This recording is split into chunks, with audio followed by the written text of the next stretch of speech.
विष्णु भगवान ने पृथ्वी को किस समुद्र से निकाला था, जबकि समुद्र पृथ्वी पर ही है? हिरण्यकश्यप का भाई हिरण्याक्ष ने पृथ्वी को ले जाकर समुद्र में छिपा दिया था। फलस्वरूप भगवान विष्णु ने वराह का रूप धारण करके हिरण्याक्ष का वध किया और पृथ्वी को पुनः उसके कक्ष में स्थापित कर दिया। इस बात को आज के युग में एक दंतकथा के रूप में लिया जाता था।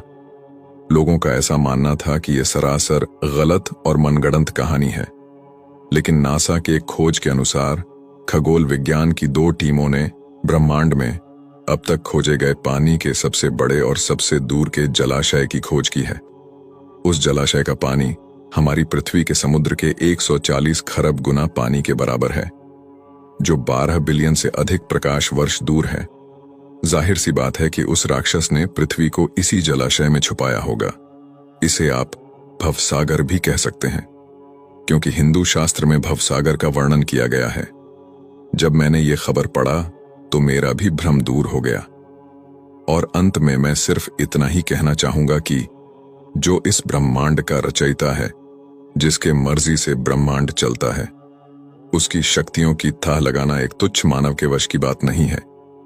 मानव तो अपनी आंखों से उनके विराट स्वरूप को भी नहीं देख सकता। कुछ महान लोग, जिन्हें यह लगता है कि हमारा देश और यहाँ की सभ्यता गंवार है, जिन्हें लगता है कि नासा ने कह दिया तो सही ही होगा, जिन्हें यह लगता है कि भारत की सभ्यता, भारत का धर्म और ज्ञान विज्ञान सबसे पीछे है, उनके लिए मैं बता दूं कि सभ्यता, ज्ञान, विज्ञान, धर्म, सम्मान भारत से ही शुरू हुआ है। अगर आपको इस पर भी सवाल करना है तो आप इतिहास खंगाल कर देखिए। जिन सभ्यताओं की मानकर आप अपने ही धर्म पर सवाल कर रहे हैं, उनके देश में जाकर देखिए। उनके भगवान तथा धर्म पर कोई सवाल नहीं करता, बल्कि उन्होंने अपने धर्म का इतना प्रचार किया है कि मात्र 2000 साल में ही आज संसार में सबसे ज्यादा ईसाई हैं। और आप जैसे बुद्धिजीवी सेकुलरों का धर्म परिवर्तन कराते हैं। और आप ही हैं जो खुद अपने ही देश और धर्म पर सवाल करते हैं। अगर उनकी तरह आपके भी पूर्वज भी बंदर थे तो आपका सवाल करना तथा ईश्वर पर तर्क करना सर्वदा उचित है। कौन होता है नासा, जो हमें यह बताएगा कि आप सही हैं या गलत? हिंदू धर्म कितना प्राचीन है, इसका अनुमान भी नहीं लगा सकता नासा। जब इंग्लैंड में पहला स्कूल खुला था, तब भारत में लाखों गुरुकुल थे और लाखों साल पहले 4 वेद और 18 पुराण लिखे जा चुके थे। जब भारत में प्राचीन राज प्रथा चल रही थी, तब ये लोग कपड़े पहनना भी नहीं जानते थे। तुलसीदास जी ने तब सूर्य के दूरी के बारे में लिख दिया था, जब दुनिया को दूरी के बारे में ज्ञान ही नहीं था।